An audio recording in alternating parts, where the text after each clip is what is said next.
Wait here. Lord Commander. Well? The king is not in his tent. Not in his tent? No, sir. Well, it must be somewhere.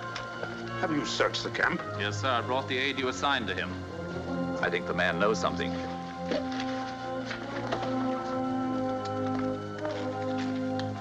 That is the man, sir. You were assigned to attend the king? Yes, sir.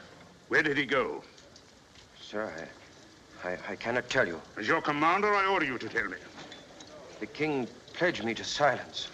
Where is he? He went with a scouting party. Scouting party? What scouting party? Every night, so we send out small patrols to test the walls of the city. And tonight? Tonight, the waterway under the north wall. A patrol of 20 men under Captain Uriah.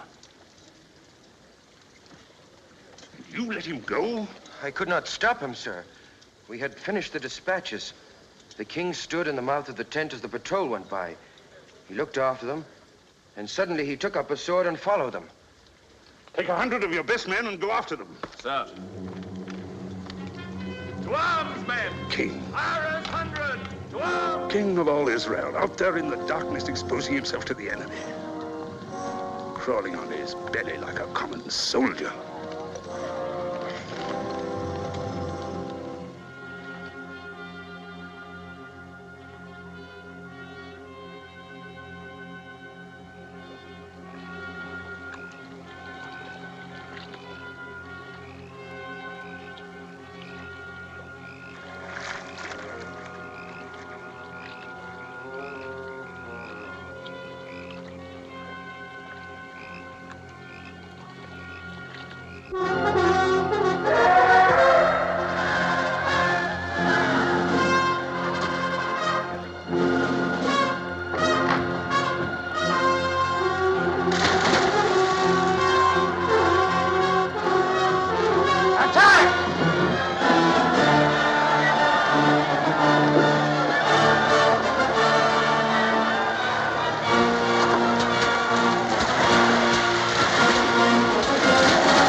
Commander of the army. My order. Yes, I know. We'll speak of it later. Come in, Uriah.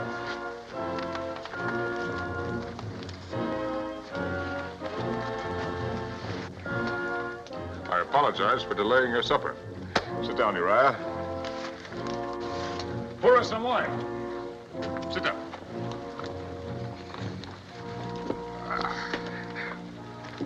Sire.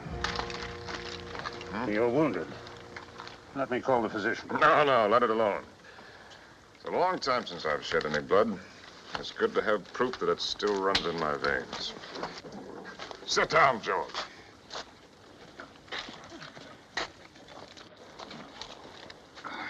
We must decide on our strategy, for Rabbah is well defended. Unfortunately, there are no Joshuas among us to command the walls to fall down. What would you do, Uriah? I can speak for the men, sir. Every man in the army would be glad to die for David. 1,000 dead, perhaps 2. 1,000 vineyards and flocks left untended. 1,000 women wailing on my doorstep. You have a wife, Uriah? Yes, sir. She will come to my door in tears. If I am unlucky. No, it is a certainty. In wartime, the best are always the first to die. Then her tears will be tears of pride. You are too young to know much of women and too brave, whereas I am a coward. A coward, sir? My men go into battle singing an old song. Saul has slain his thousands, and David his 10,000s. That was years ago, when I was captain of 100 like yourself. I was not the king. You will serve me better if you live, Uriah. Come, George. Remain seated. Continue with your meal.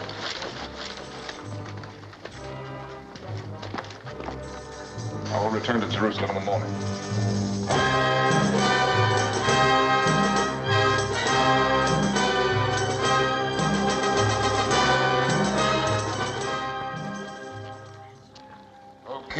of Judah and Israel live forever. The Pharaoh of Egypt sends greetings to his beloved cousin. The Pharaoh bids me prostrate myself before the great king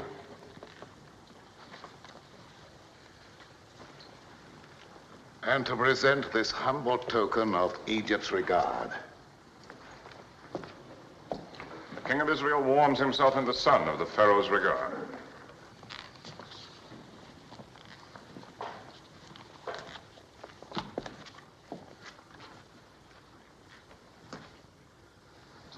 My beloved cousin, the Pharaoh, probably hopes that I'll cut my throat with this. Nathan, the prophet of God.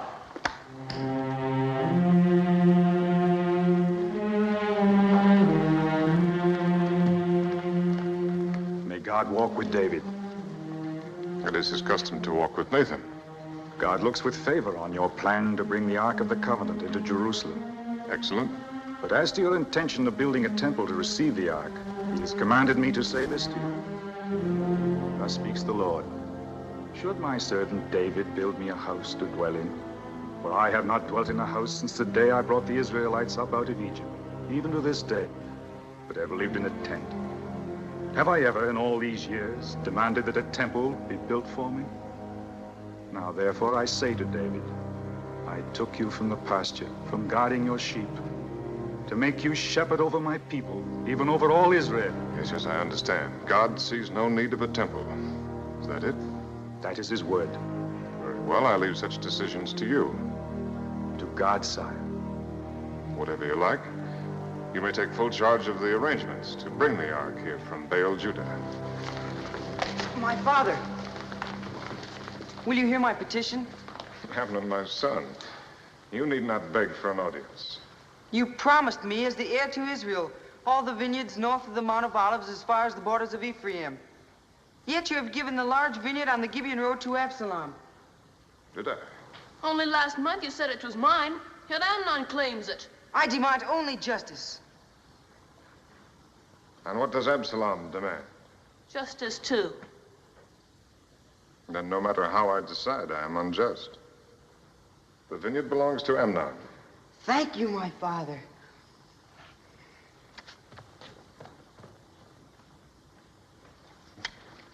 Come with me.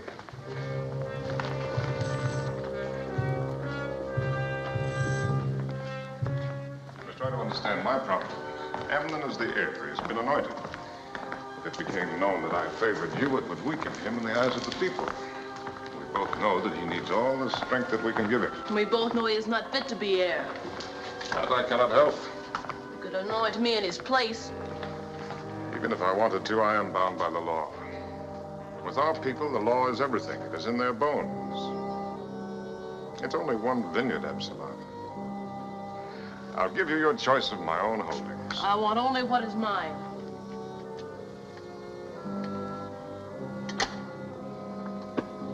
Here, take this. It is worth 20 vineyards.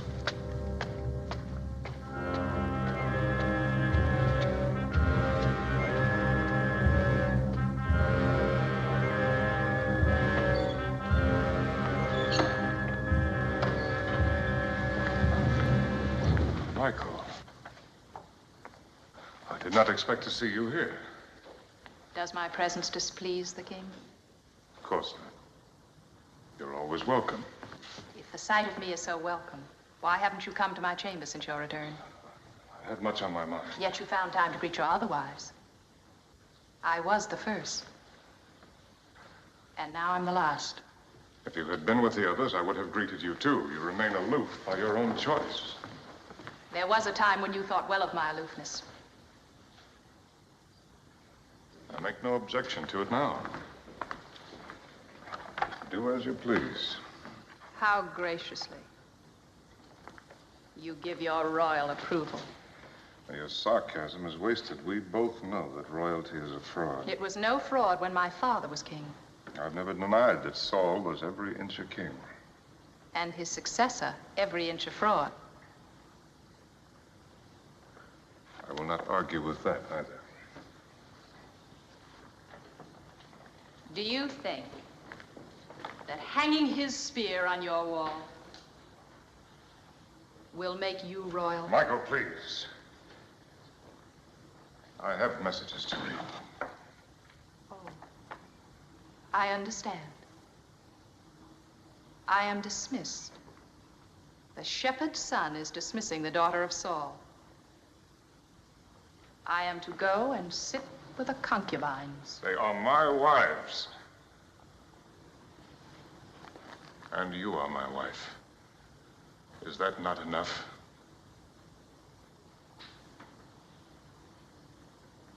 Why did you marry me, David?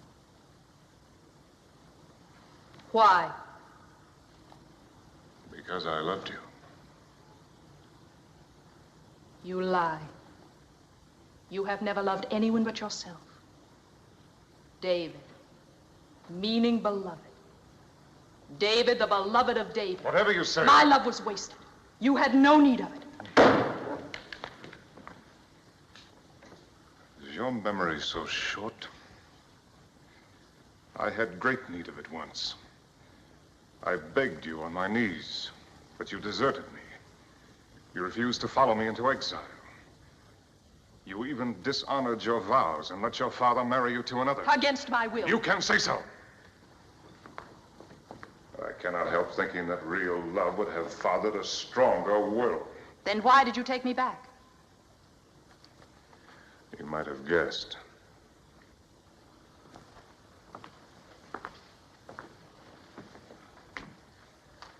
Without Saul's daughter at my side, the northern tribes would not have acknowledged me as king.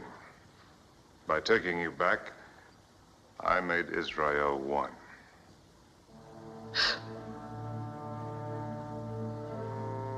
Michael, we're past the days of our passion.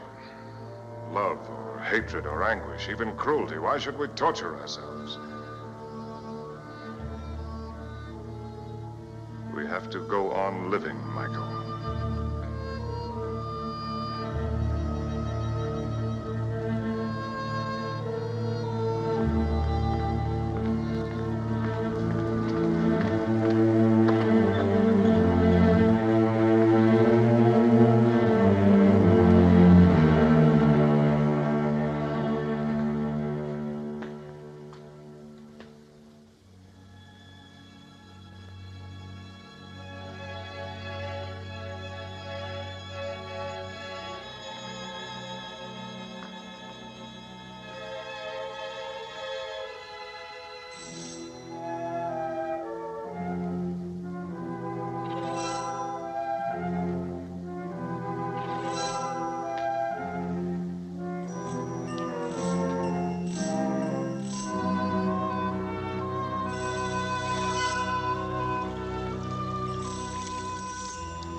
Other side.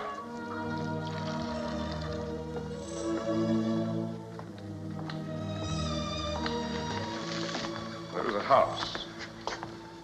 Over there. Under that big terebinth tree. You know it?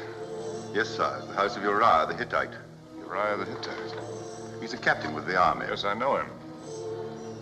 Does he by any chance have a sister? No, sir. He has a wife. A Hebrew woman of Benjamin called Bathsheba. Bathsheba. During my visit to the army, this Uriah's gallantry was called to my attention. It's been in my mind to reward him. Perhaps in his absence, his wife could accept the reward. I'll send for the woman in the morning, sir. No, send for her now. She shall dine with me tonight. Yes, sir. You're not eating. I dined earlier, sire. It is my custom when I am alone.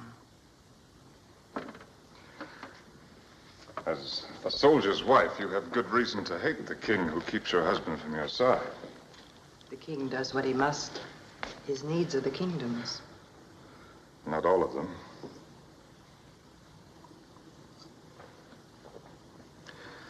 This wine is Phoenician. I find it mellower than ours. It has the blandness of the sea air.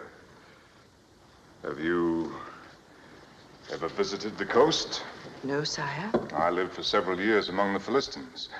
A cold people like their sea. We Hebrews are of the desert. We breathe its wind and our blood runs hot with it. Our emotions are fierce like the desert wind. We worship our God fiercely. We love fiercely. We feel sorrow fiercely. Even the lesser sorrow is like the absence of a loved one. Has Uriah been away for long? We have been married 7 months. Of this time, we've been together 6 days. A poor return on the hopes of your betrothal. You are generous indeed not to hate me. I had no hopes, sire. I first saw Uriah on our wedding day when my father brought me to his house. Then 6 days is the sum total of your love. Of our marriage. Yes, sire.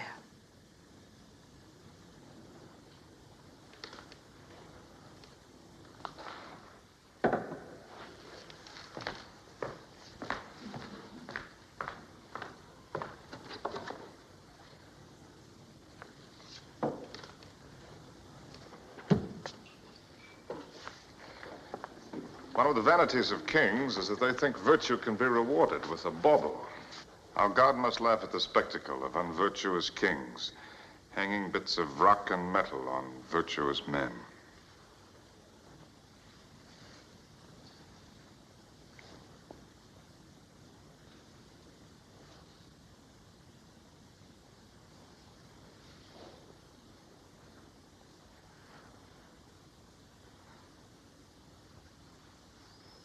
That is for virtue.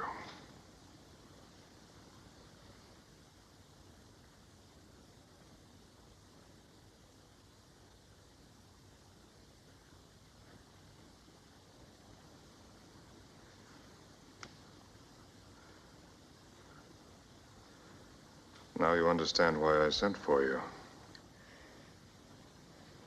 My understanding is not necessary, sire. Why not? You are the king. Is that all? Well, leave the king out of it. Think if any man would be content with such an answer. What other answer can I give, sire? You have sent for me and made known to me your will. What else is there for me to say? In Egypt, that would be enough. There, the pharaoh has certain rights he can command, but even if I had the right, I've never used my power to take anything by force. All that I have ever had has been given to me. Freely, without restraint. Even Israel, I refused the throne until every elder of every tribe had come to me and begged me to take it. It's been a kind of pride. My pride, never to force myself on anyone. So I said nothing to you until you told me that there is no love in your marriage.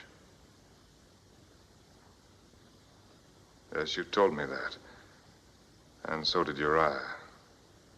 His dream of glory is his wife in tears. You'd better go.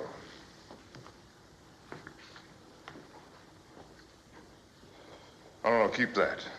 It's only a stone, but you lend it beauty. Uriah. as a fool. When I looked on you from my terrace tonight, I knew that every future moment spent away from you would be a moment lost. Yet he's found only 6 days for you in 7 months. The perfume of his beloved is the stink of war. Does he think that a man was made only for the agony of battle? Does he call that manhood? Has he no blood, no heart?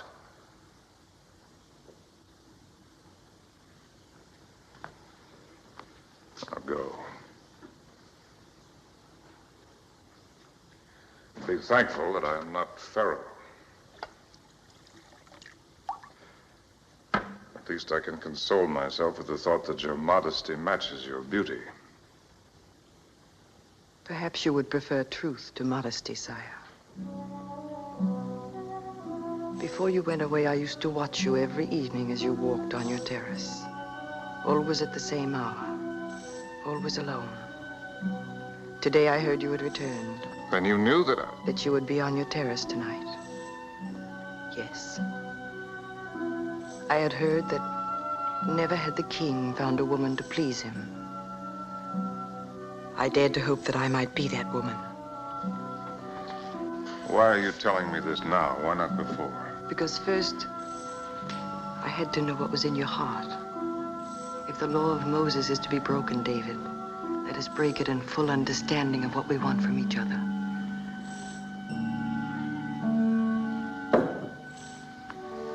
No, please.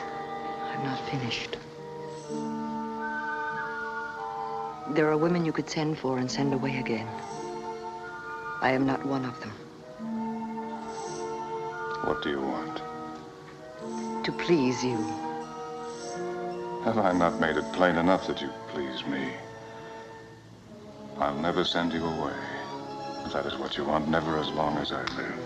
No, David, that is not all I want. Think not of this one night, but of all the days and all the nights to come. Think if I can give you what you need for as long as you live, as your wife. But you're not free.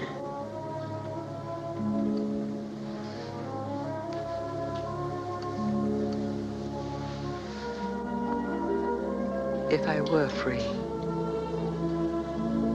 A king is not supposed to need anything. Only a fool would suppose that. Oh, then. Friendship. I had a friend once, but I destroyed him. The others who call themselves friends, I never see their eyes, only the tops of their heads as they bow to me. Their hands are extended to me, but palms upwards for favors. Even my own sons. Will I see your eyes, Bathsheba? You will see them. And my hand will be in yours. That much is easy, David. I'm only a man, Bathsheba. I need someone to understand that. I need the kind of understanding that only one human being can give to another. I need someone to share my heart.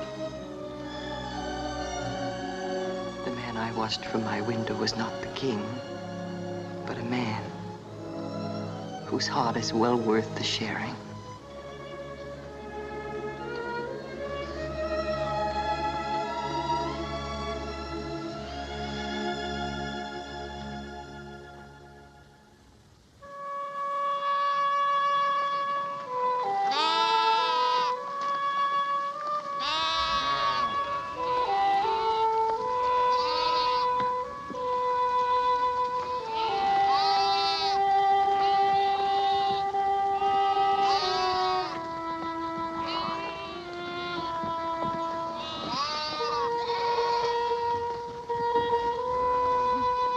Oh, David!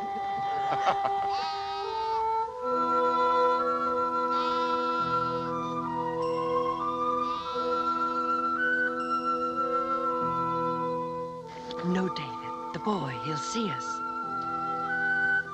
No matter. Shepherd boys learn early about life.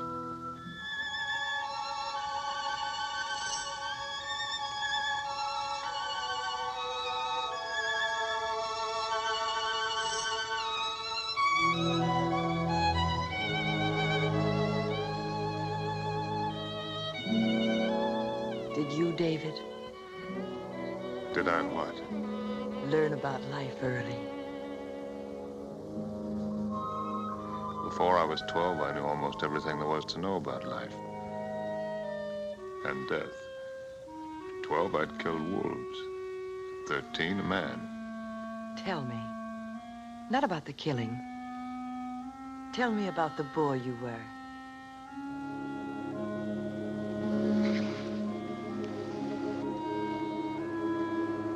Couldn't be of any interest to you.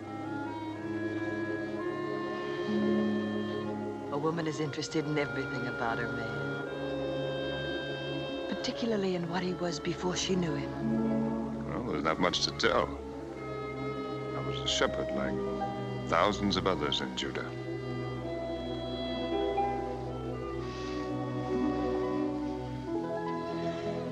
You slept out under the stars. Did you dream, David? What did you dream about? Surely a man is entitled to the privacy of his dreams. Then they were of women. Naturally. A whole procession of them. And every one of them ravishingly beautiful. I'm jealous of every one of them.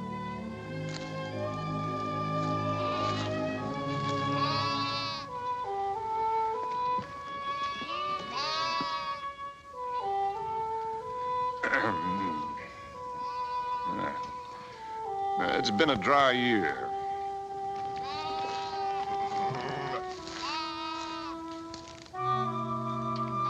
The shepherds had driven early to the wells.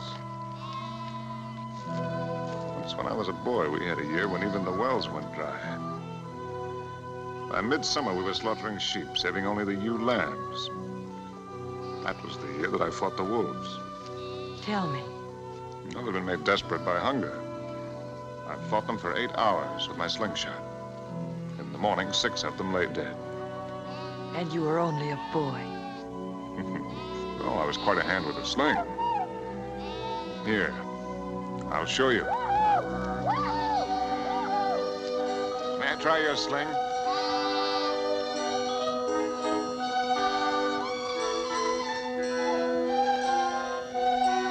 Now, that tree. Watch.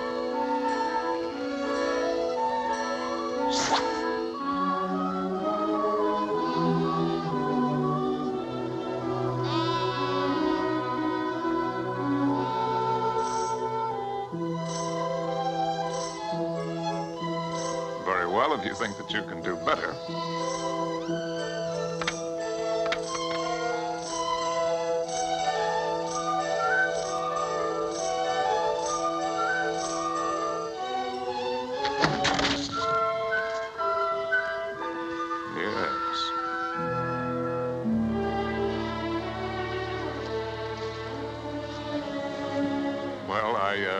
I lack practice.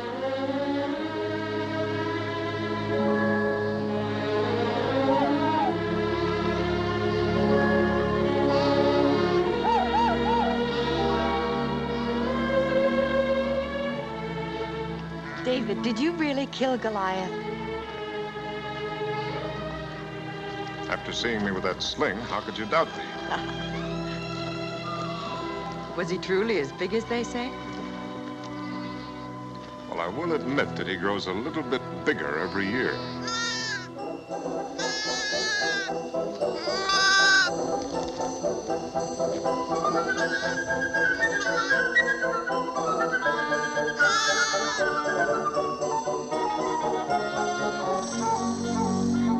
A new life.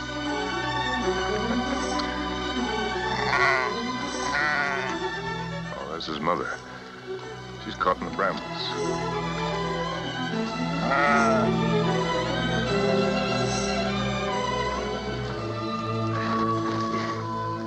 I'll give you some help. Thank you, sir. Now, let's clear those hind feet. No, use both hands.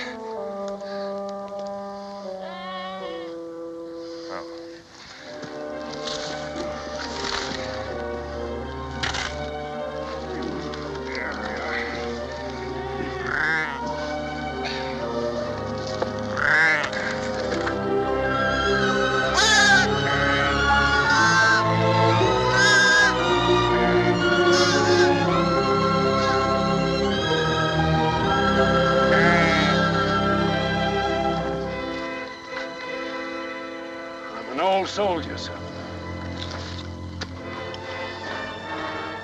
I fought for the king. David? Not him, sir. For the king. King Saul. It was in his last battle.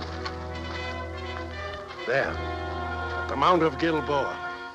It's peaceful now. Good grazing for the flocks, though we lack rain this year. But that day it rained blood. Yes. I saw the king die. Saw him fall on his sword when he knew the battle was lost. Tell me, did you also see the king's son die? Jonathan. Yes, sir, I did. You see that rock that juts out from the face of the mountain? The big one, with a sun on it. Prince Jonathan stood there with a loyal friend on each side of him. He fought there the livelong day. His friends went down, but still he fought against tens, then against hundreds. They overwhelmed him. Those Philistines and their brass and heathenish helmets. It was a black day for Israel. The king gone, Jonathan gone. None worthy to take their place. Yet Israel found a king in David. Saul was king. Jonathan should be king today.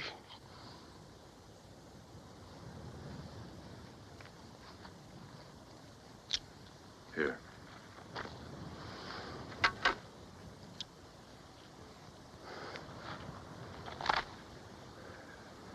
Thank you, sir. Thank you kindly.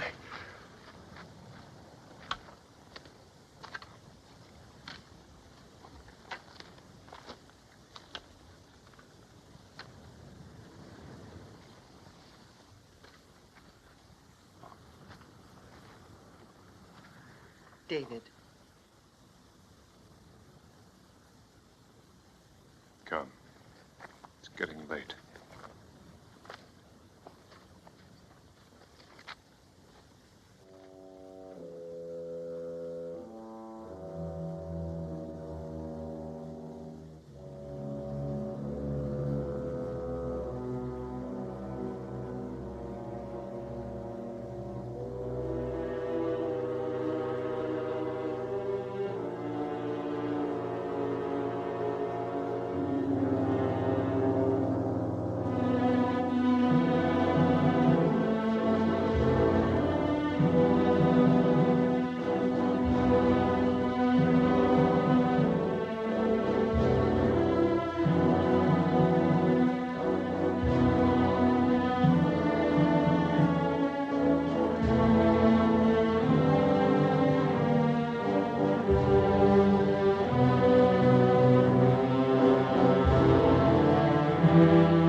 mighty fallen.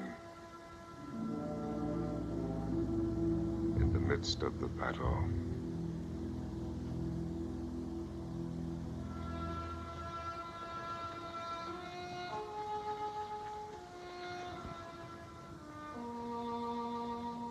Oh, Jonathan.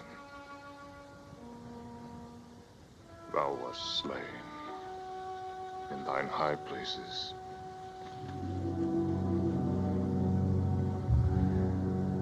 I am distressed for thee, my brother, Jonathan.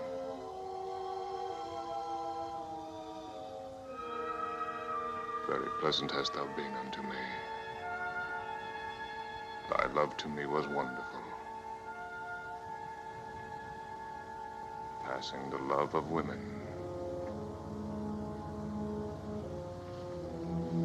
How are the mighty fallen,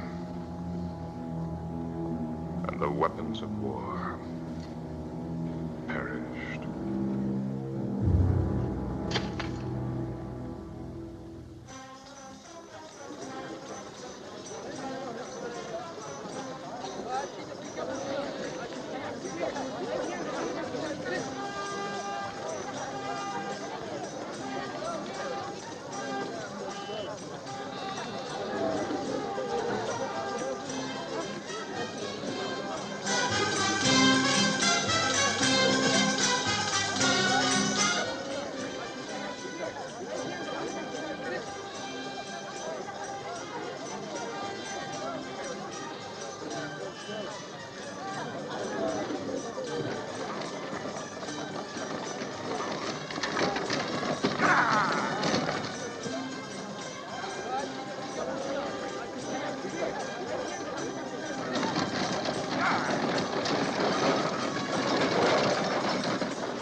Greetings, Abishai.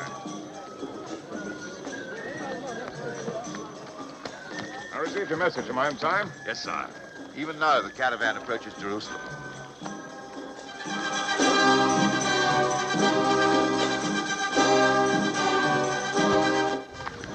Look, Bathsheba. The Ark of the Covenant. The shrine that has traveled with our people through all their wanderings. I'm bringing it here to its proper home. Get in, Abishai. I'll go down to meet Nathan. You'll take Bathsheba to her house. I beg you!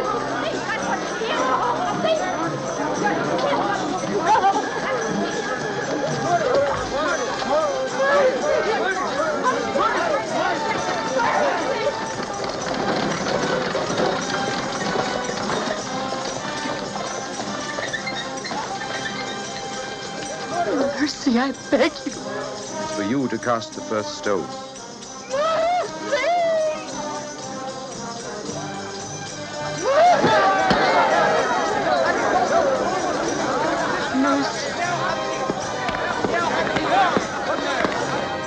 An adulteress, sire. She betrayed her husband in the arms of another. She was judged and condemned under the law.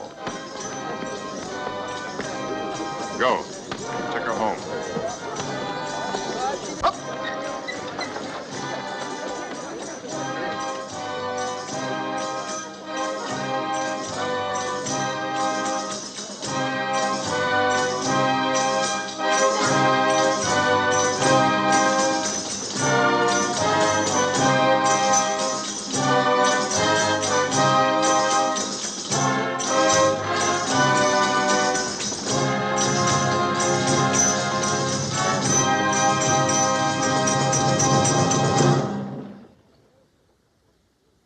Sire. Nathan?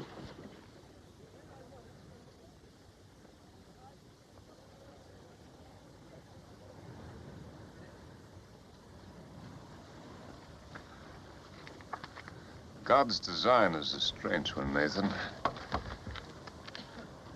Consider how this box of wood has outlived the flesh that made it, and preserved it and venerated it. A pity that it is mute and blind and cannot tell us of our ancient dead. Of Moses on the mountaintop, of Miriam and Aaron, of Joshua at the walls of Jericho. No, sir! Do not tempt the thunderbolts of the Lord. His dwelling is not to be profaned by unconsecrated hands. To touch it is to die.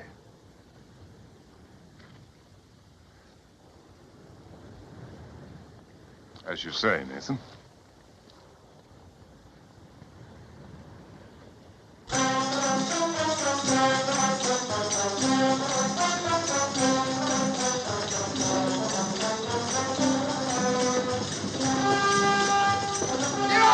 The Ark of the Covenant is fallen!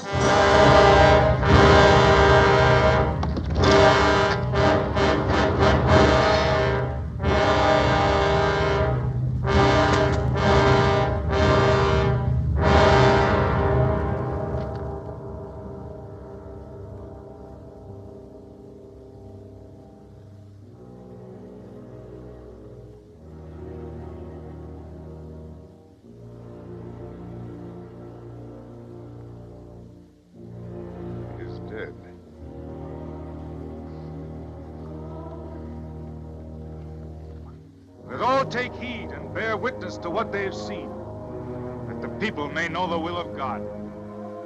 The time is not right for the entrance into the city. Unhitch the oxen. Let a tabernacle be erected on this spot. Let the ark remain here outside the walls until God has signified the appeasement of his wrath.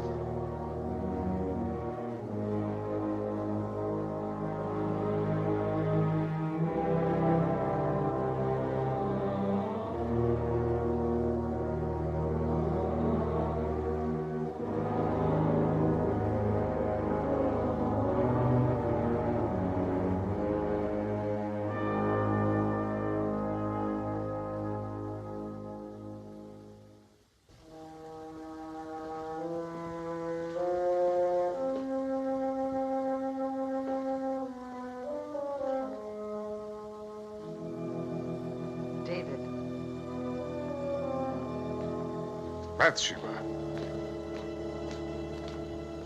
You shouldn't have come here. I had no choice.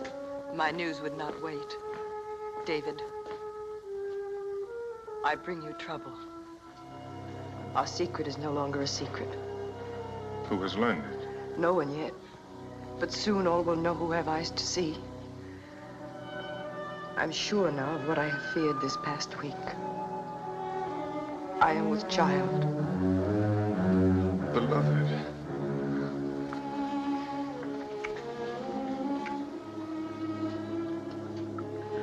No need for tears. You bring me only joy.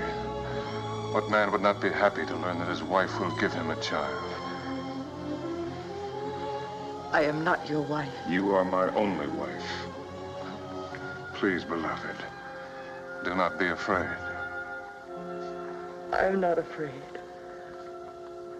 Soon enough, we must all go down to Sheol. My tears are for our child who will never see the light. Bathsheba, listen to me. You will not die. The law says that I must. They would not dare. I am the king. The Israelites have had kings for less than 50 years. They've had the law of Moses for hundreds. Then I will give them their kingdom. You and I will flee into Egypt. No, David. Your life is marked out on a certain course. Even you cannot change it. It is God's design.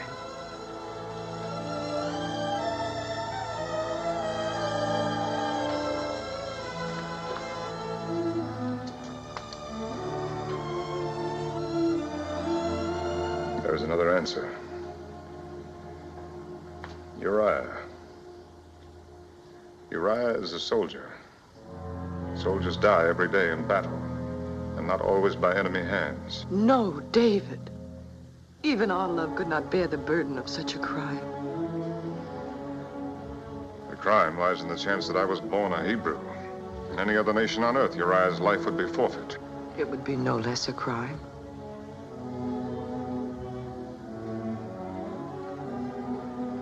If I sent for him, told him everything. We both know what he would say. Yes, honor is everything, charity nothing. For the sake of honor, blood must flow, lives must be ruined, humanity denied. I can see Uriah now, hurrying to the gate, eager to be the first to cast a stone. Sire. What is it, Abishai? The orders for Joab, sire.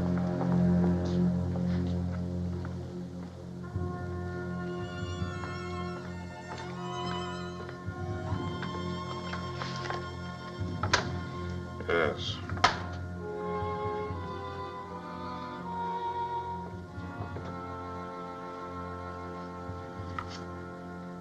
Do not send it now. I may want to add to the message. Yes, sir.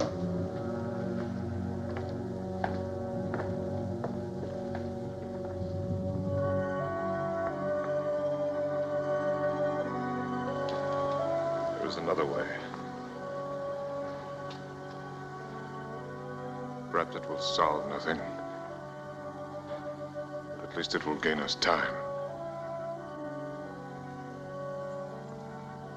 If Uriah can be made to believe that the child is his, But he has been away almost a year.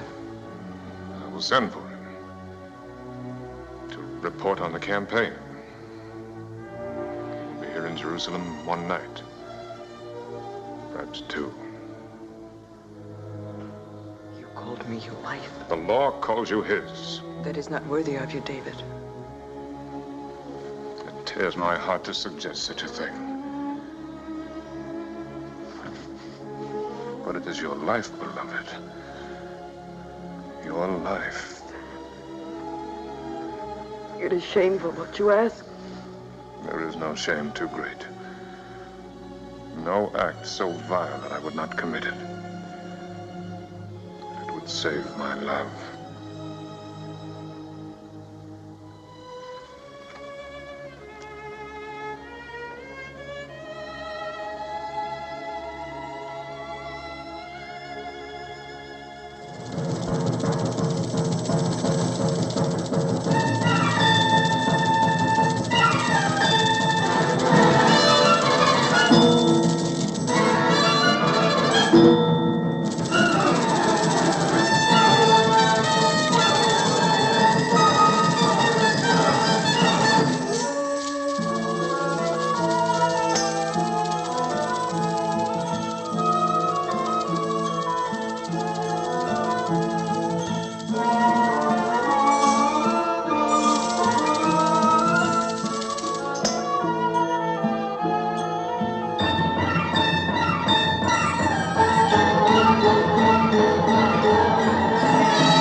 Late, and our guest must be weary from the road.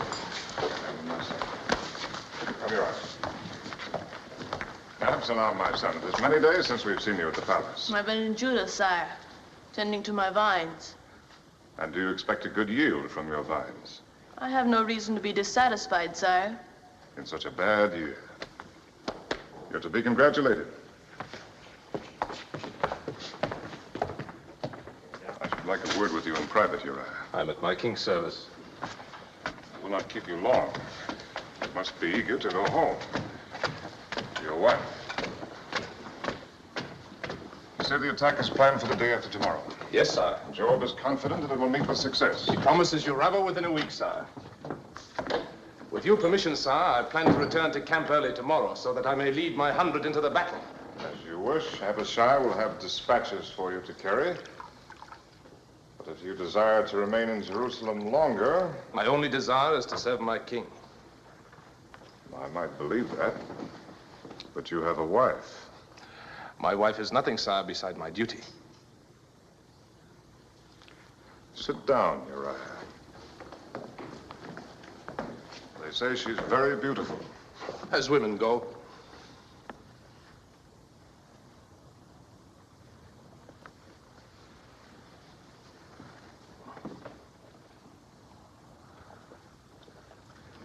A woman does not always share her husband's devotion to duty. Have you ever tried to think of things from her point of view? No, sir. But supposing her wishes and yours come into conflict? A woman's wishes cannot conflict with her husband, sir. That is the law.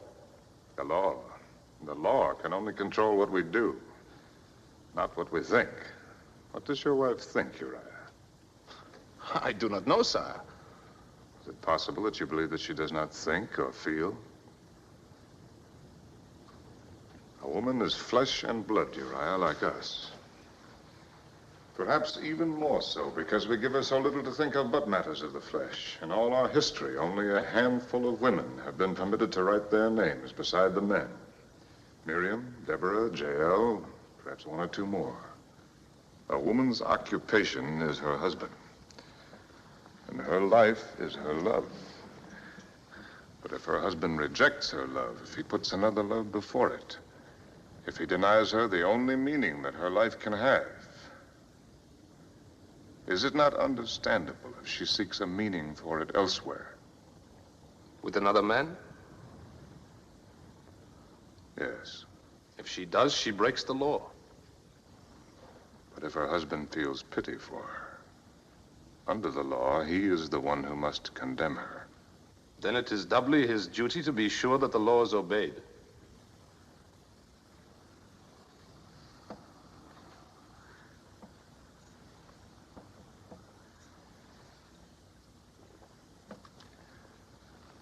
Would you condemn your own wife, Uriah? Bathsheba? But that is not possible. But if it were possible? I would not hesitate to do my duty, sir. You would force her to suffer the most horrible of deaths. Let the mob drive her like a dog through the streets to the city gates. Watch the cruel stones strike her flesh. Yes, sir. If she had broken the law.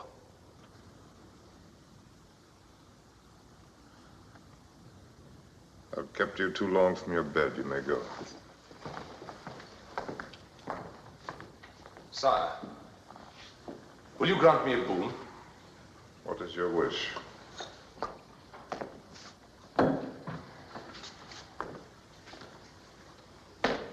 When Abishai prepares the dispatches, let him say this to Joab in your name. Set Uriah in the forefront of the hottest battle, that he may serve as king to the utmost of his ability. I will consider it, Uriah. My thanks, sir.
You are up late, David. So are you. I thought I might be of comfort to my husband. It's a terrible thing to know that your beloved is in the arms of another. Do not trouble to lie. You see, I know your secret. Yours and the Lady Bathsheba's. You know nothing. The lady has servants. Servants tell things to other servants, and they in turn tell them to their mistresses. So the daughter of Saul concocts a fantasy from servants' gossip. Bathsheba's condition is no fantasy. And the child she carries is yours. Oh, my husband, I guessed at once why you had sent for Uriah. Only David would have thought of it. A clever trick, worthy of the son of goatherds. Get out. You cannot save Bathsheba now. Your scheme has failed. Uriah has not been to his house all night. Even now, he sleeps here in the palace with the officers of your God.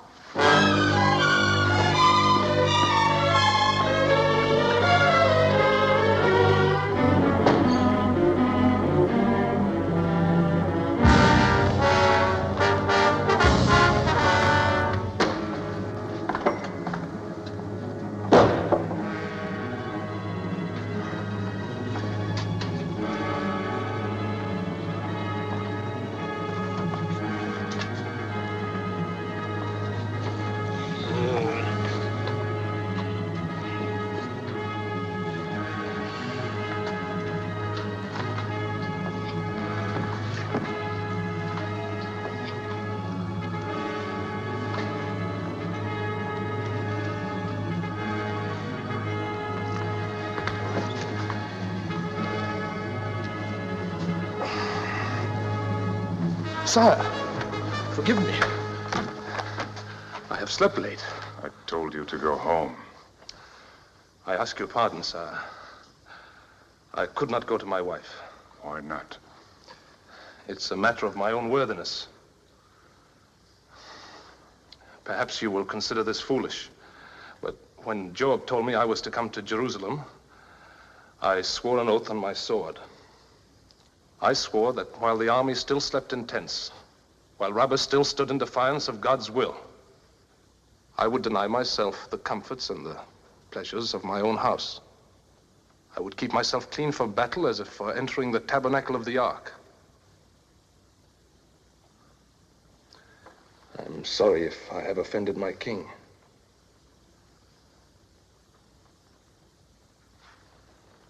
If the dispatches are ready, I will go.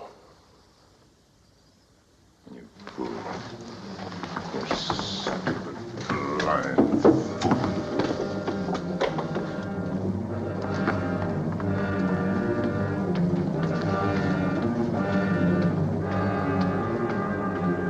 Sire. Dispatches for Joab, sire. Dispatches. Shall I give them to Uriah?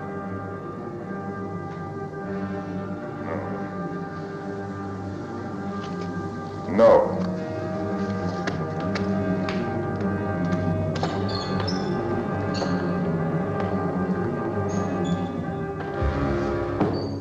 There is an additional order. Set Uriah in the forefront of the hottest battle. It is his own wish, Abishai. Even his own words.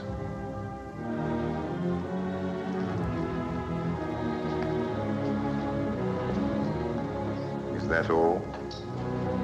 No. I will not add hypocrisy to my other sins.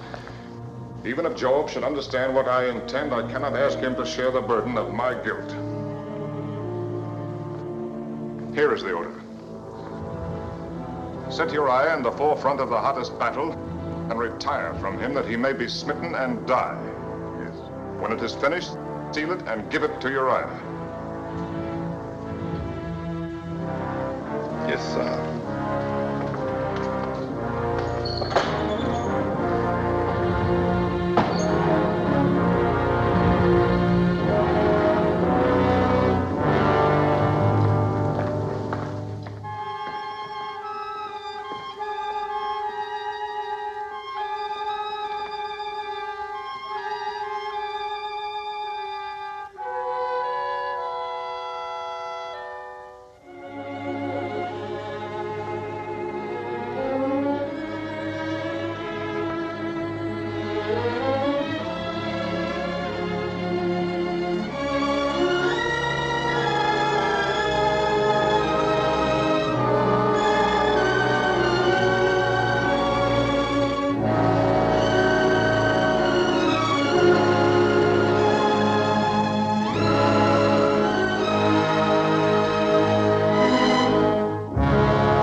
Sire, we bring great news. The walls of Rabbah have been breached. When we left, there was fighting in the streets of the city. Joab bids me urge you to come to Rabbah with all speed to receive the surrender of your enemies.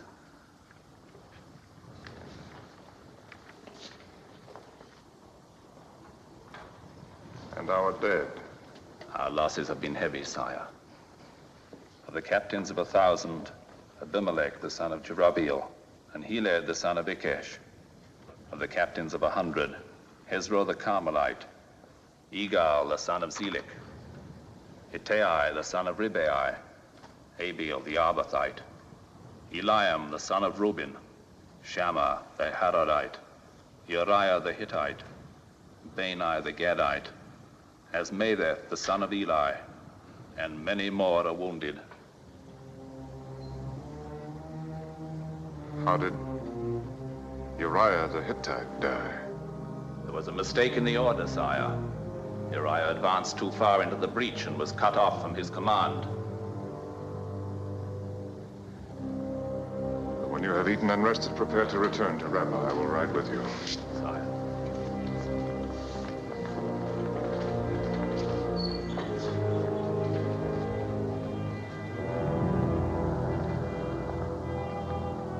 Sire, the Lady Bathsheba's servant is waiting for your answer. Go to Bathsheba. Tell her that Uriah is dead. Tell her to prepare for our marriage at the end of her month of mourning. Will you not go to her yourself? No.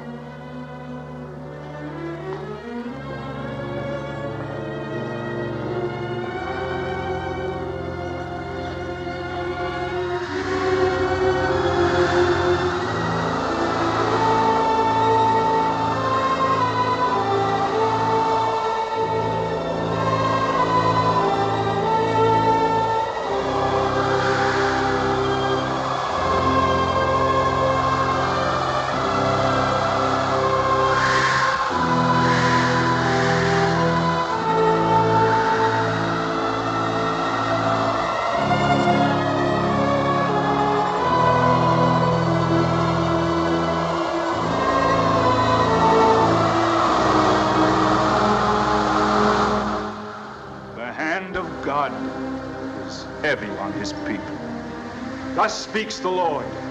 I will withhold the rains and cause the fields and vineyards to dry up and the flocks to grow thin. I will waste the land with drought, the people with famine. Yea, I will smite Israel for its sin against me. Woe unto Israel! Woe unto my people who have sinned. What sin, Nathan? The Lord has not vouchsafed to me its nature. But evidently the sin is great, thus to incur his wrath.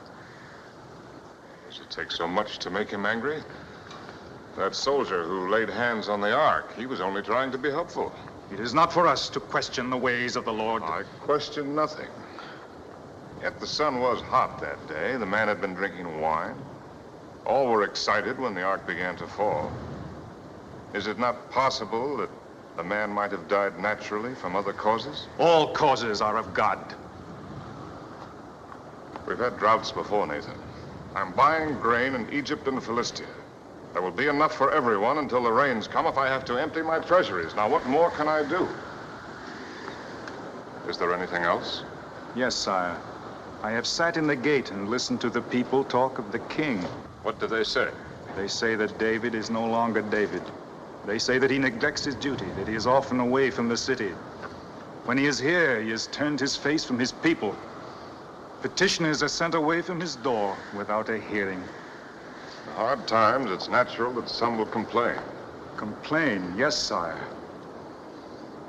But not talk openly of overthrowing the king. Explain yourself. The hearts of the Israelites are turning after your son. It's difficult to imagine poor Amnon winning anyone's heart. Not Amnon, your second son, Absalom. Boy? Every day he is at the gate seeking those you have turned away. To these he says, "Oh, that I were made a judge in the land, that all may come to me and receive justice. Confine yourself to the affairs of God. Leave the affairs of the kingdom to me. Sire. Oh, Abishai, I have orders for Joab. The king forgets that he too is a servant of the Lord.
Priests are waiting.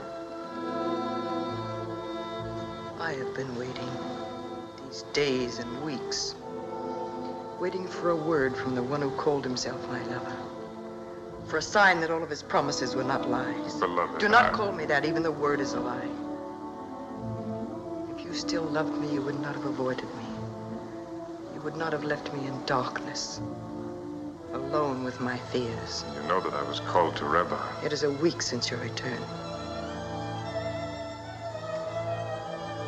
They are waiting. Let them wait. There will be no wedding. I will not try to justify my behavior.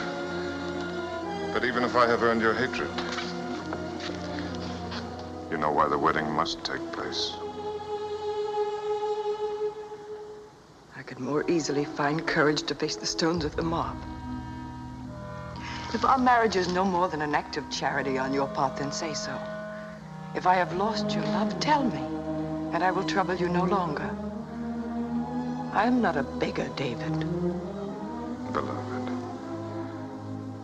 it is I who am the beggar. I beg your patience.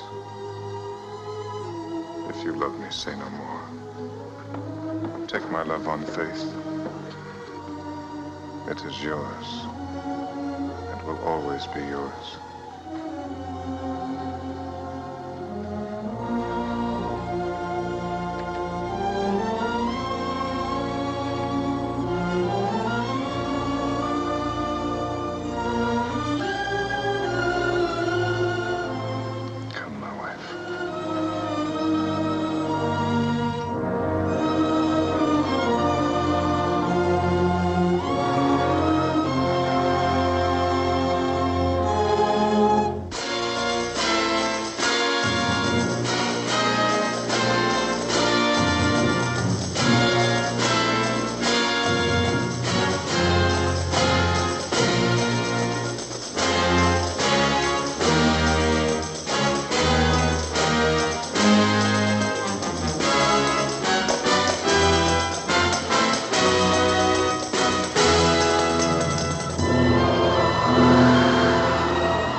My lady, the king should be called if he would again see his son alive. Call him.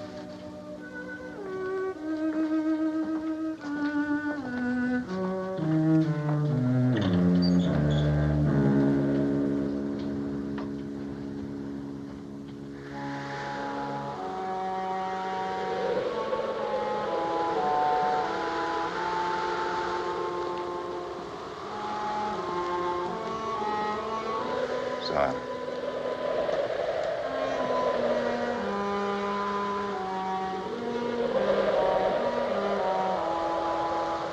Lady Bathsheba asks your presence. The child is better. No, sire.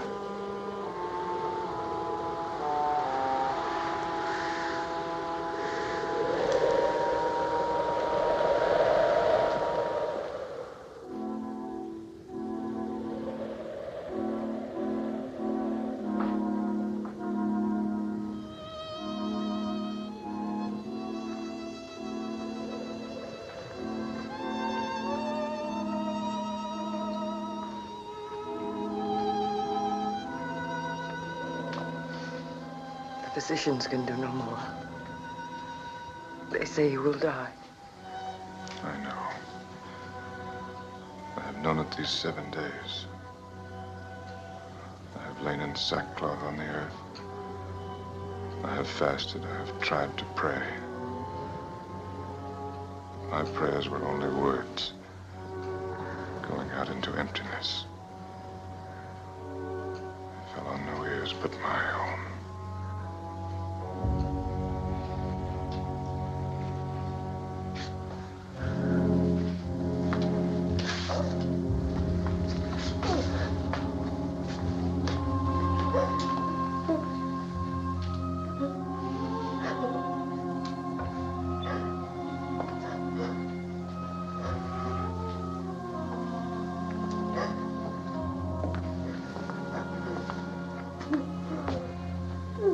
Sire, you tell me to inform you.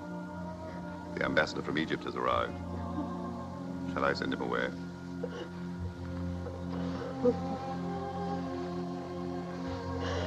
Now I will go down.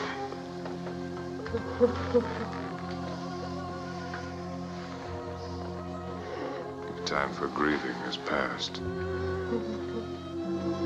Will it bring my son back if I mourn for him?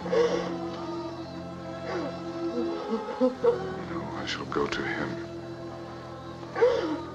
But he will not return to me.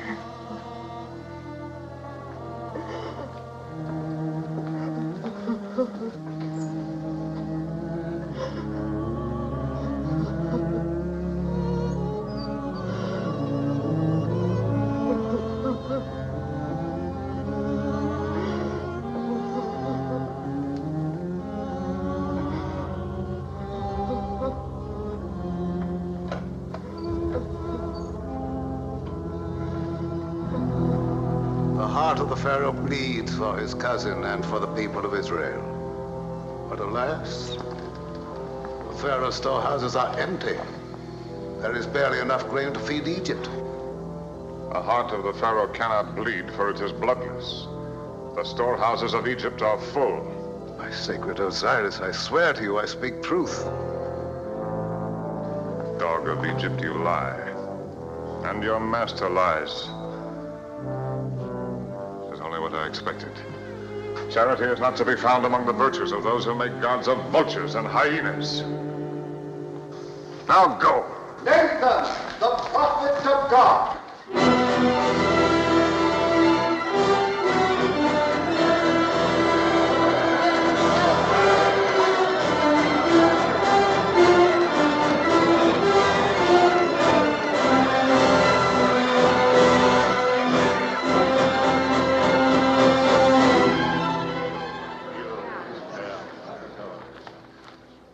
I come on a matter of justice, sire.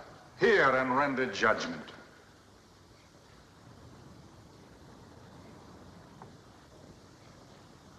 You may speak.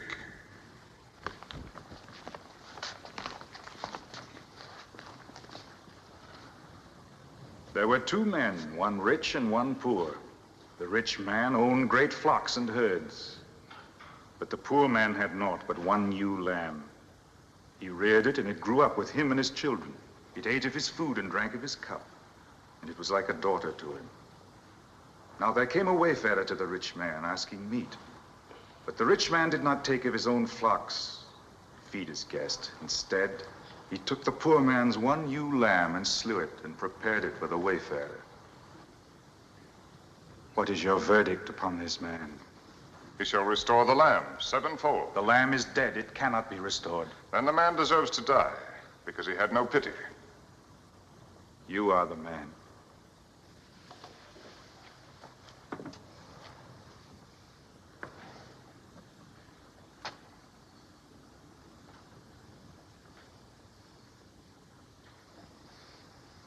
You have made me pronounce sentence upon myself.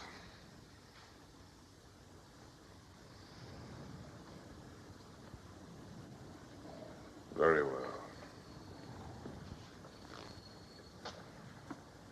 It is done. And there is no appeal. It is the will of God, and I accept it. Gladly. It is not his will that you should die, David. Worthy or unworthy, you are his anointed. Through Samuel, he chose you to lead his people. Your labors in his behalf are still unfinished. But you cannot escape the punishment of the Lord. I have not escaped it. My son is dead. His justice is still unsatisfied. You have paid for your adultery, but you have also killed. You have taken up the sword and slain your fellow creature for your desire. Now, therefore, the sword shall never depart from your house. You shall know the hatred and ingratitude of your own flesh. Brother shall turn against brother, and son against father. The history of David's house shall be a history written in blood. You tell me nothing new. I am content. Even so, the tally of the Lord is not paid. The woman has been denounced. She also must expiate her sin. She has lost her child. Is that not enough? Bathsheba has sinned, and she must render payment according to the law of Moses. Uriah's death was my act, and mine alone. She was a faithless wife. Faithless only because I made her so. Could she deny the king when I called her? Could she refuse to obey my commands?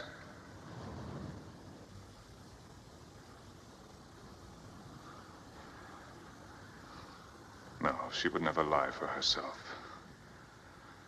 And I will not lie for her. But even if she sinned, she has done no evil. She came to me with love and tenderness. She lifted up my heart. She has brought no evil with her. She has brought adultery and murder. She has brought the drought and the famine. She has brought the wrath of God upon Israel. They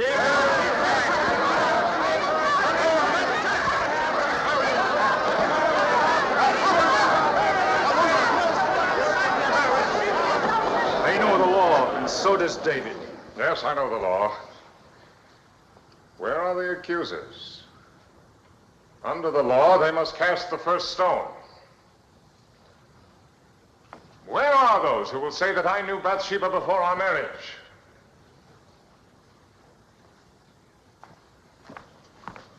Who will dare to say it to my face?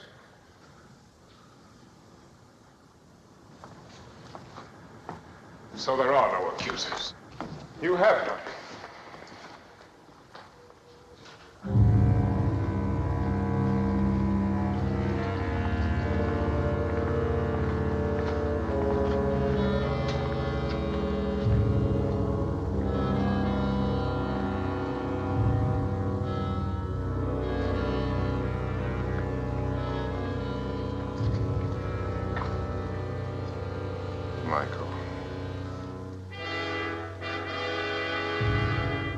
I cannot find it in my heart to blame you for what you do.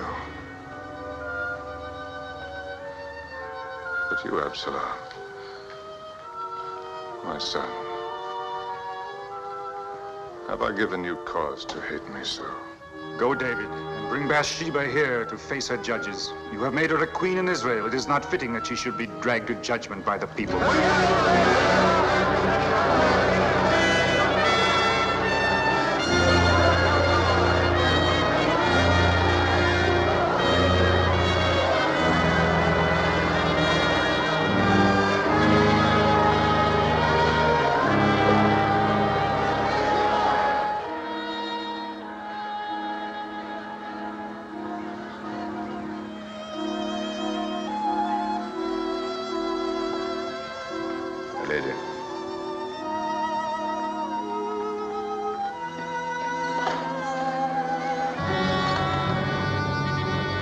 Abishai, go to the stable and get horses.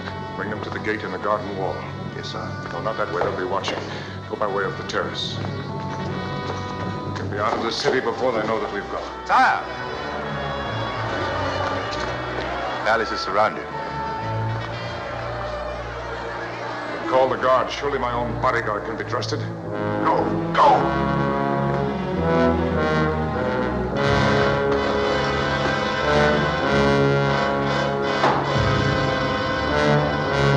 No, David. We cannot fight against the will of God. A God who punishes the guiltless. I am not without guilt, David.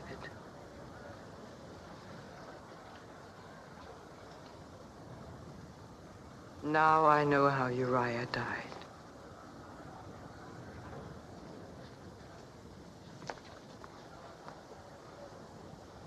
I think I really knew before our marriage. Knew and put it from my mind. I lacked the courage to face the truth.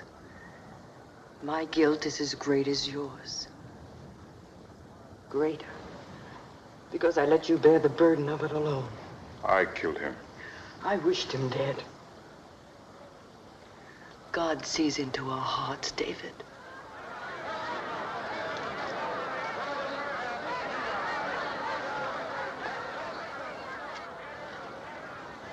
I am ready.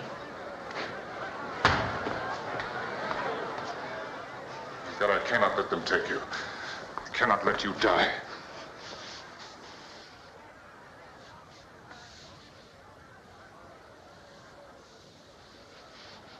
David? Yes, love.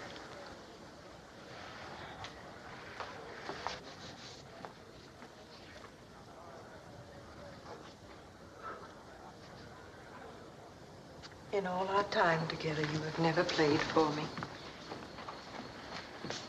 Something from your boyhood. When you were a shepherd.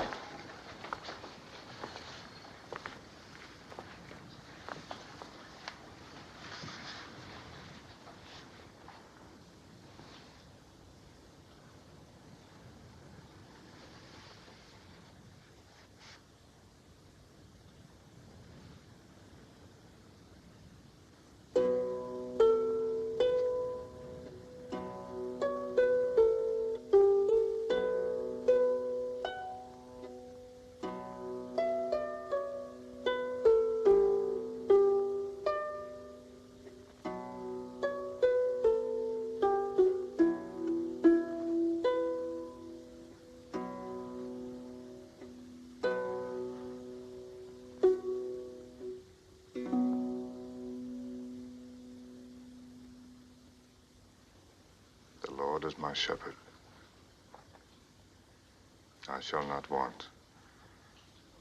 He maketh me to lie down in green pastures. He leadeth me beside the still waters. He restoreth my soul. He leadeth me in the paths of righteousness for his name's sake. Yea, though I walk through the valley of the shadow of death, I will fear no evil, for thou art with me. Thy rod and thy staff, they comfort me.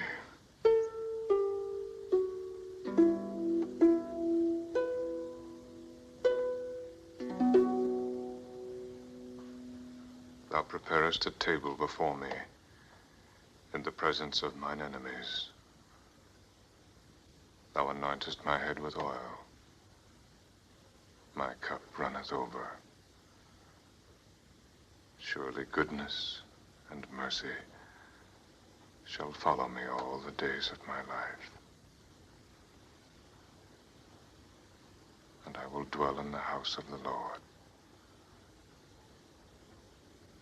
forever.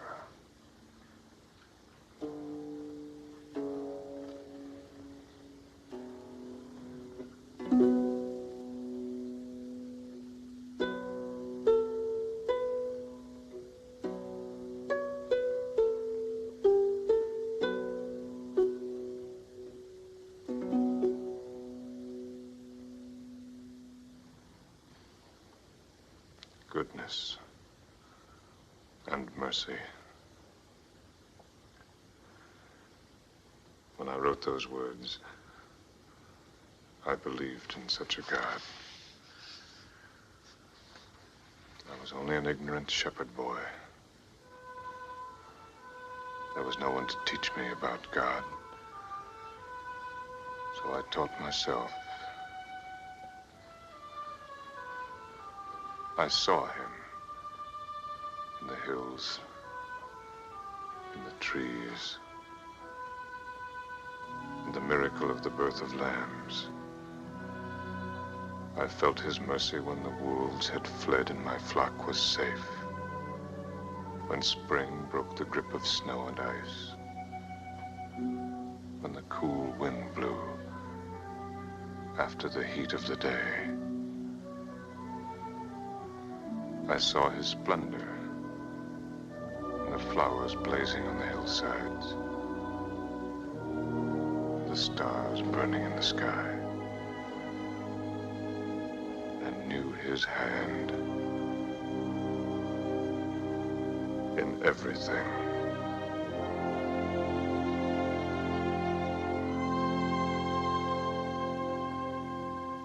Then I wandered from him. Tried to find him again. I had lost him. Somewhere in Saul's court. Or when I roamed the desert in exile. Or in the camp of the Philistines. His image paled in the lights of the cities. And his voice was drowned, quarreling and scheming of the ambitious and the mighty. And now Nathan has found him for me. Not the God of my boyhood days, but a God without mercy. A God who thinks only of his justice.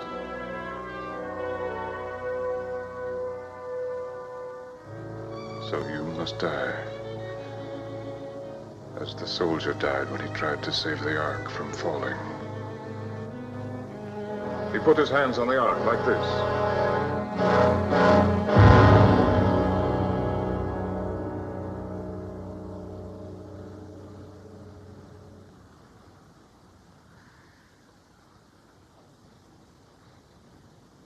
You shall not die.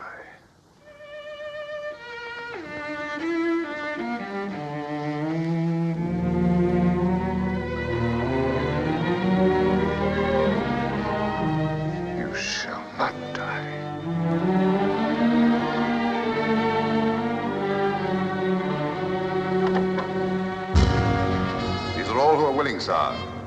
It will be enough. Take your stand at this door. If anyone tries to enter, cut him down.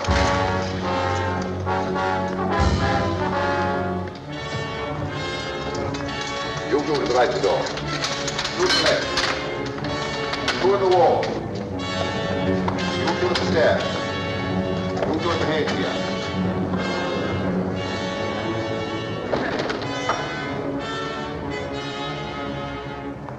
Where's the woman? She is not coming.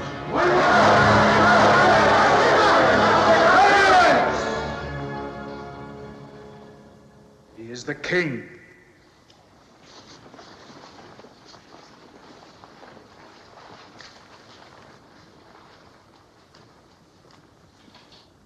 You have heard the word of God. I have heard the word of Nathan. You have told me that God demands justice. That I will believe. But I will not believe that he would condemn a helpless woman for another's crime. Where are you going? To the tabernacle. If God is what you say he is, if this is truly his justice, then let him speak for himself. Will you go to him in anger? He has shown me nothing but anger. He has turned his face from me. It was David who first turned his face from God. Once there was a David who knew how to pray, who sought nothing for himself at the hands of God, who found his strength in faith alone. If that David still lives, his God will not deny him mercy.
Oh, God. Thou God of my early youth, hear my prayer. Let thine eyes, which alone see clearly, fall upon thy worthless servant. In all things have I failed thee. My life is a waste. My crimes are many and terrible. To my sons I have bequeathed the evil that is in my blood. I have led my people into misery and want. I have used thee with ingratitude and betrayed thy trust.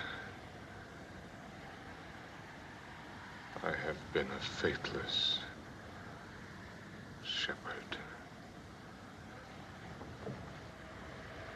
I am dust in the sight of thine eyes.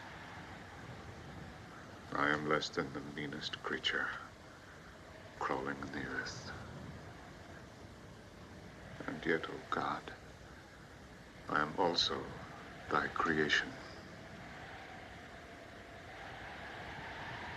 Take not thy Holy Spirit from me. Thy Spirit, which abode with me in the wilderness.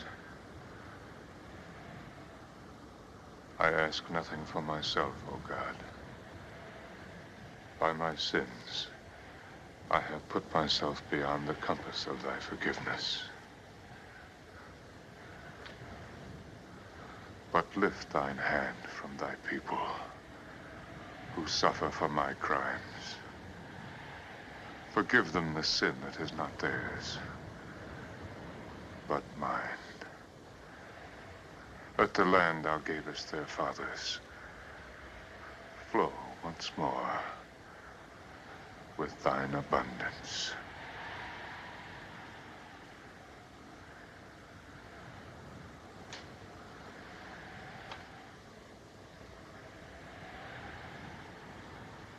And let Bathsheba live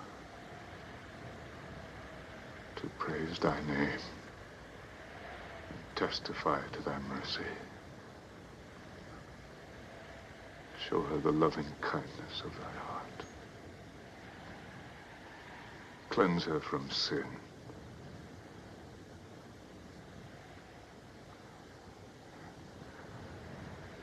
And let thy punishment fall on thy servant who has earned it. Look not on the sinner who comes before thee, but on the boy he was, who loved thee, and who would have died for thee. Make my heart as his. Let the boy live again in his innocence. Grant him thy mercy, and take this David's life.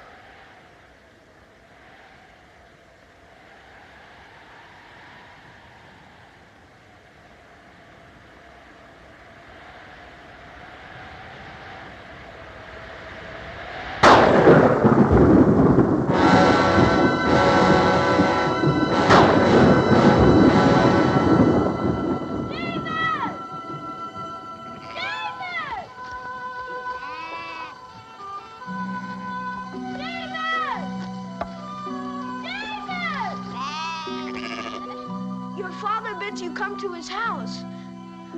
I am to stay with the sheep. The prophet is there, the prophet Samuel himself. It is said that he comes to choose a king over Israel.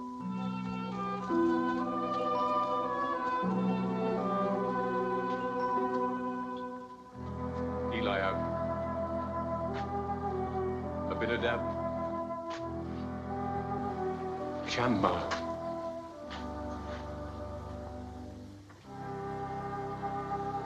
The Lord has not chosen one of these. Any father would be proud of such sons. You do well to feel pride, Jesse. But the Lord does not see as man sees. For man looks on the outward appearance, but the Lord looks on the heart. Who is this? My youngest son, David, who tends the sheep. But he's only a boy. A dreamer, a singer of songs. Come hither, David.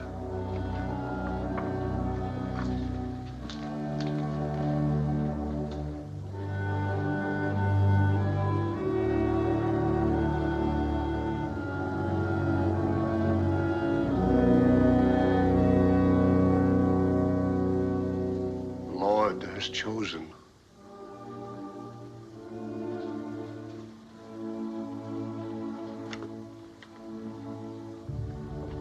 Honor him, David.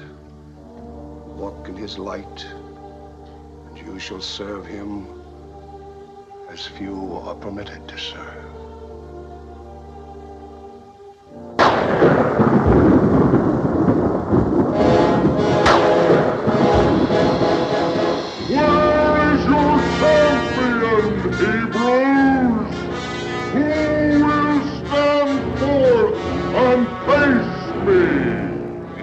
Of Gaza, challenging us to send a champion against him and so decide the battle.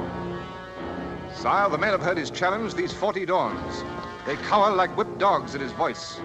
Unless he is met, and soon, our cause is lost. And is there no one in the ranks of Israel who dares to meet this man? Sire, if Goliath were only a man, any one of us would go. But he's like no man born of woman. His height is 6 cubits and a span, and his spear is like a weaver's beam. They are dogs indeed to run before one Philistine. Is there no courage in Israel? Sire, courage alone is not enough. No arrow can pierce the giant's armor. No spear can thrust beneath the reach of his arms. He casts his spear 100 long paces. We call ourselves the chosen of the Lord. Are we to let the enemies of God take Israel because we lack a champion? Sire, I will meet Goliath. Who is it that speaks? Come forward.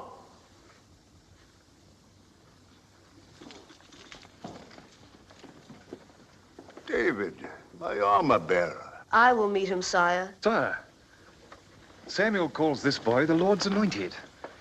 If you let him go down to face the giant, Samuel's prophecy can be proved. Or disproved. David, you may meet Goliath. No, David. Father, he is my friend. Silence, Jonathan. Go, David. With God, David. Is Goliath a dog that you send a boy to meet him?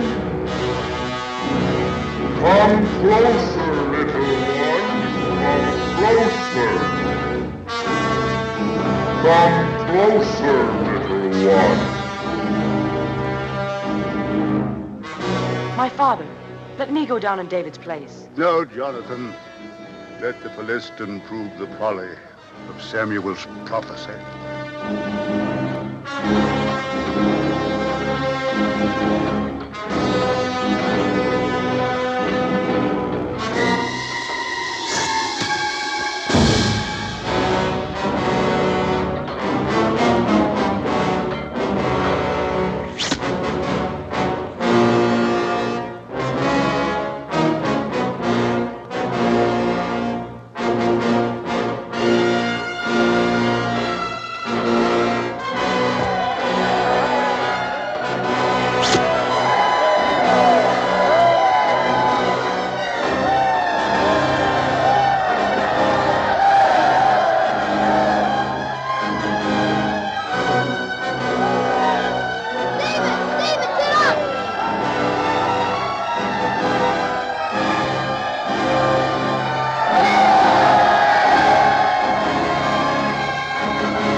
No man can ever hope to know the real nature of God, but he has given us a glimpse of his face.